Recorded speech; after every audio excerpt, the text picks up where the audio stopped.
Это было надумано псевдоактивистами и раздуто. Юля! Юля!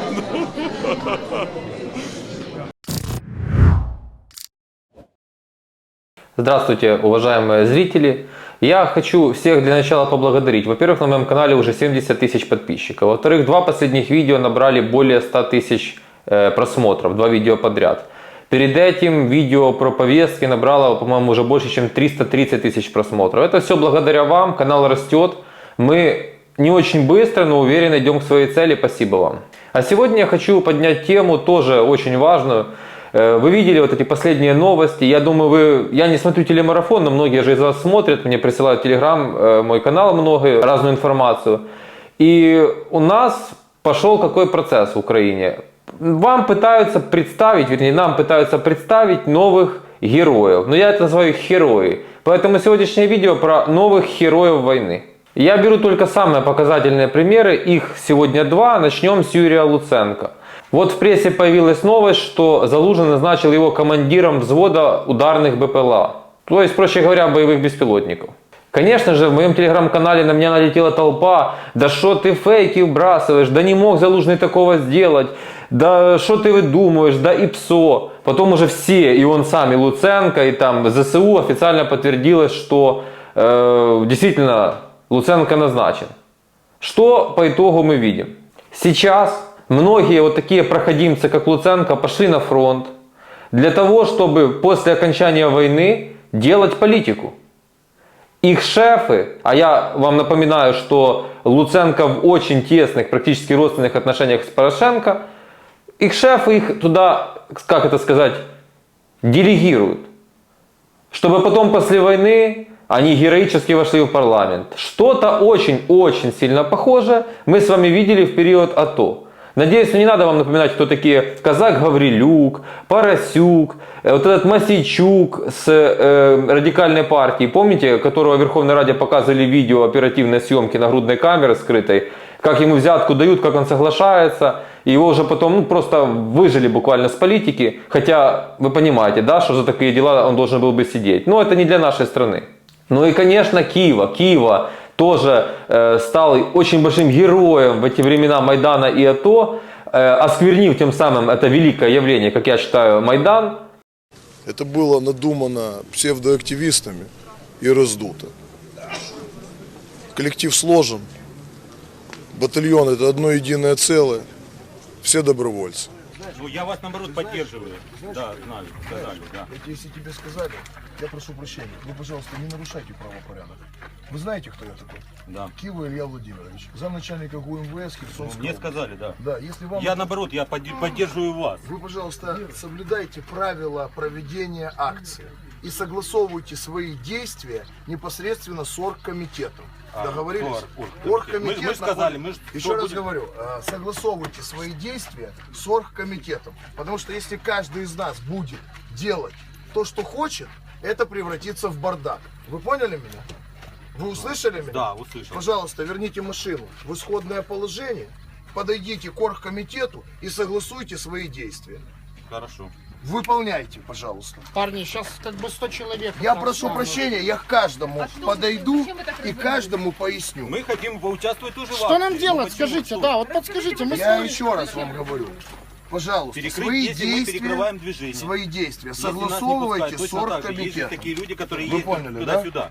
Тоже возят продукты. Еще раз вам, вы меня услышали? Я услышал. Пожалуйста, Илья, можно выполняйте. отсрочься, пожалуйста? Где сейчас Кива? Кто он? Что он говорит о нашей стране? Какие действия он предпринимает и предпринимал, будучи народным депутатом Украины? Вот такие истории, я это уже давно, фразу можно патентовать, называю это социальный лифт по-украински. Когда полное ничтожество на волне разных таких событий, его волна это выбрасывает в самый верх, и ничто становится всем. Луценко, конечно, человек и политик с давней биографией в Украине, и в принципе эта биография политическая довольно-таки неплохо начиналась. Но потом, конечно же, внутренние качества человека выходят на первый план. Мне, знаете, очень забавно наблюдать, как он там в Бахмуте, выставляет, что он в Бахмуте, потом люди уже понаходили, что его там камуфляж, там за 700 евро, естественно, фирменный. Он только с-под Бахмута, но полностью чистый, в белом камуфляже, в белой курточке, хотя все мы с вами наблюдаем эти видео пацанов, которые по-настоящему в Бахмуте. И их внешний вид очень отличается от того, который представляет Луценко в своих соцсетях. Но даже если представить, я хочу, чтобы вы меня правильно поняли, даже если представить, что у Луценко случился душевный порыв, и он искренне пошел буквально по-настоящему на передовую, это не дает никакую ни личную, ни политическую индульгенцию. Потому что, еще раз говорю, на мой взгляд, Луценко проходимец, которых в украинской политике много, но это отборный. Я обожаю эти истории, когда его спрашивали, так за какой счет вы живете? Это когда после того, как он уже был генпрокурором. Так за чей счет вы живете? За счет жены.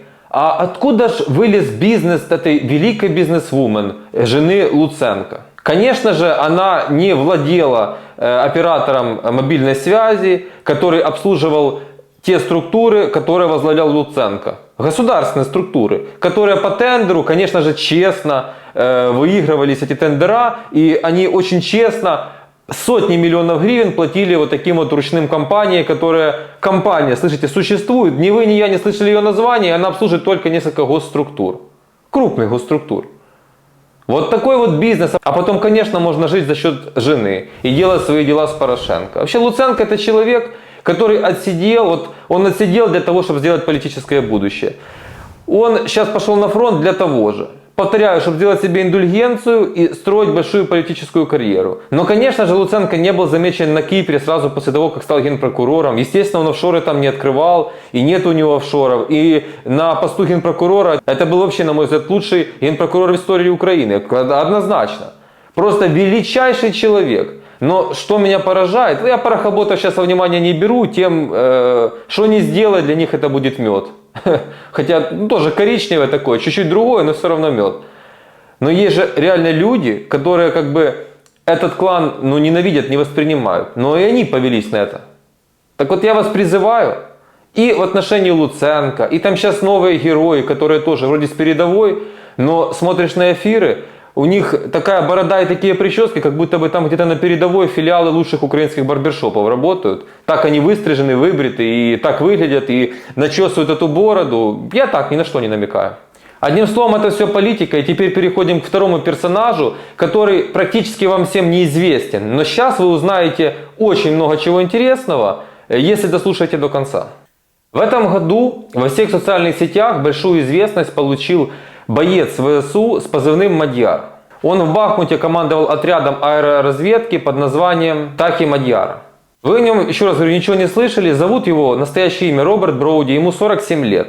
Это человек Западной Украины, который с 90-х занимался там, так называемым бизнесом. Некоторые моменты я сейчас вам хочу просто дословно зачитать, чтобы вы понимали, с чем, с каким явлением и с каким человеком конкретно мы имеем дело и куда ведут все ниточки. Броуди дружил с Андреем Стрижаком, сыном известного закарпатского судьи Андрея Стрижака, который в конце 2000-х при Ющенко возглавлял Конституционный суд.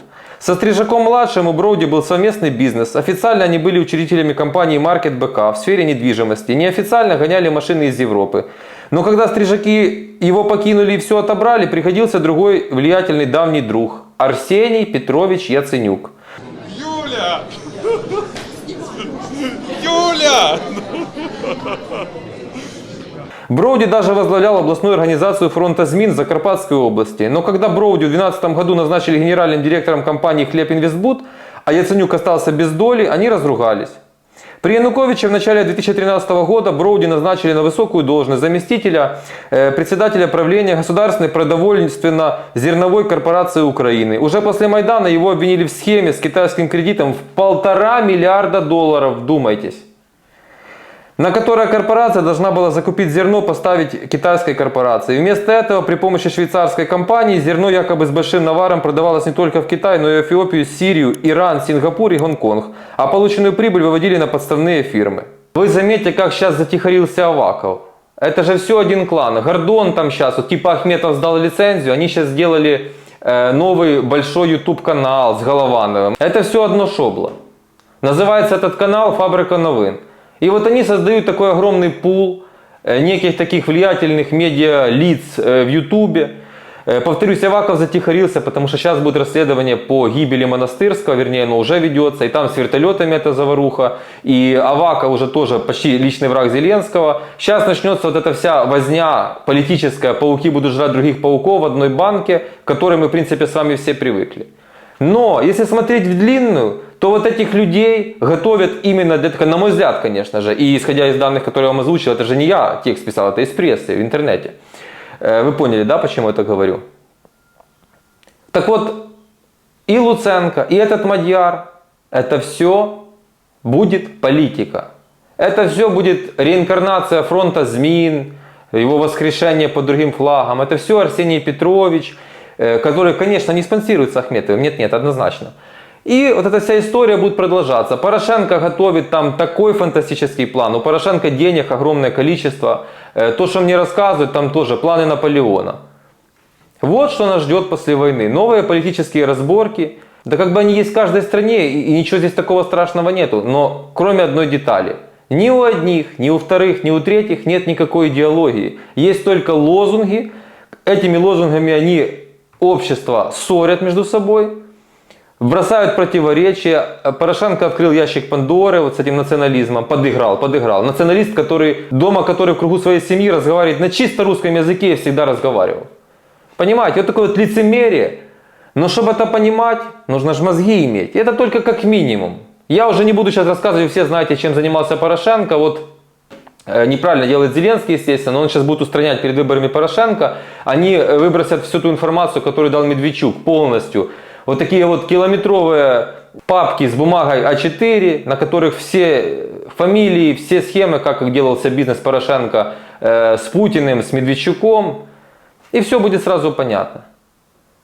Но все то, что происходит сейчас, вы должны вот этих героев обязательно знать. Не развешивать уши. Потому что вот мне там когда-то, когда я первый сказал, что Диана поступает неправильно, может быть не специально, может в силу своей недалекости, неграмотности. То есть конечная мысль такова, что хороший воин в ЗСУ – это великое дело, это прекрасно. Но это не имеет никакого отношения к политике, вернее не должно иметь. Потому что это совсем другая история. И мы все с вами благодарны тем, кто воюет по-настоящему только от души и от сердца. Но не тем, кто пошел туда, чтобы заработать индульгенцию или политический рейтинг. Лично мне это не нравится, а свои мысли напишите, пожалуйста, в комментариях. Подписывайтесь на канал, ставьте колокольчик. Пока.